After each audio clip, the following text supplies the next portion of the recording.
I'm Todd Starnes. Conservative students are under assault on university campuses across the nation.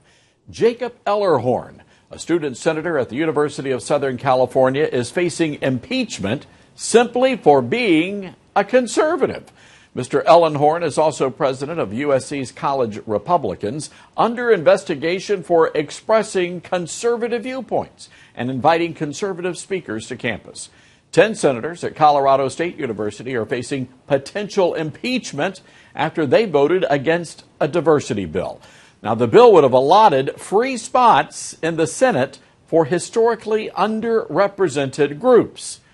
Joining me from Washington is Sterling Beard, the editor-in-chief of Campus Reform. Sterling, it appears to me there is a concerted effort to silence conservatives on public university campuses. What do you say? Well, I'd say that's absolutely the case. Of course, University of Southern California is a private university, so it spans both public and private universities. The problem with both of these things is that the students in these cases were simply acting conservatively. Take the case of Mr. Ellerhorn. His only crimes were to speak out about things that he found wasteful and politically biased. He talked at Campus Reform, and he also invited conservative speakers Ben Shapiro and Milo Yiannopoulos to campus. And yet he's being brought up on an official complaint that he was not keeping these problems within the family, so to speak. He didn't go and talk to the people he complained about before he talked to Campus Reform, and he brought these Milo and Ben to campus and moderated an event that perpetuated sexism, as the complaint states. And his third and final crime was that he merely went and recorded an event by himself. So you kind of see this sort of effort to silence Mr. Ellerhorn these days, and especially with other conservative students as well. And unfortunately, a lot of conservative students are choosing not to say anything. They're choosing not to stand up. What are you saying? Because it seems to me that Mr. Ellerhorn is, quite frankly, an anomaly these days. Well, it seems, it's the sort of thing that we see every single day at the Leadership Institute's campusreform.org.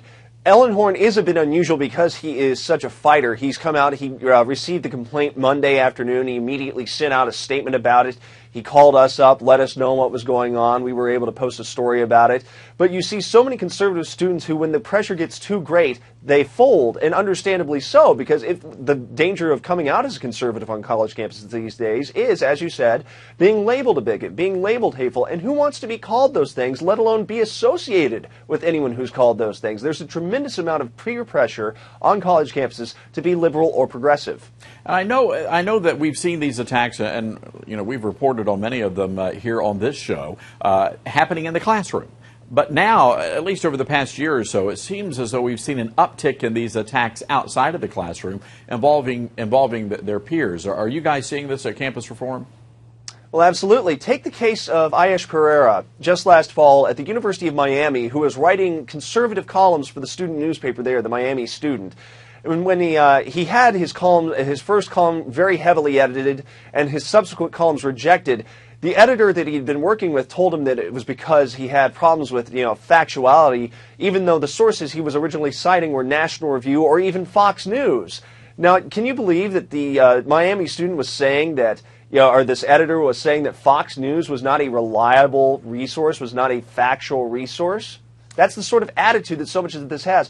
Conservatism can't be true if it's not a pre-approved liberal outlet, if it's not a pre-approved liberal idea. Well, reality has a liberal bias, and all of a sudden anything conservative is not only incorrect, it's a flat-out lie. Well, you guys have certainly become, Campus Reform has certainly become a watchdog of sorts, and we really appreciate you guys keeping track of these incidents on college campuses across the fruited plain. Sterling, thank you. Be sure to check out campusreform.org for more of their stories and exposés on this stuff. And by the way, you can read my full report on what happened to Mr. Ellerhorn on my website, toddstarnes.com. Thanks for watching, everybody.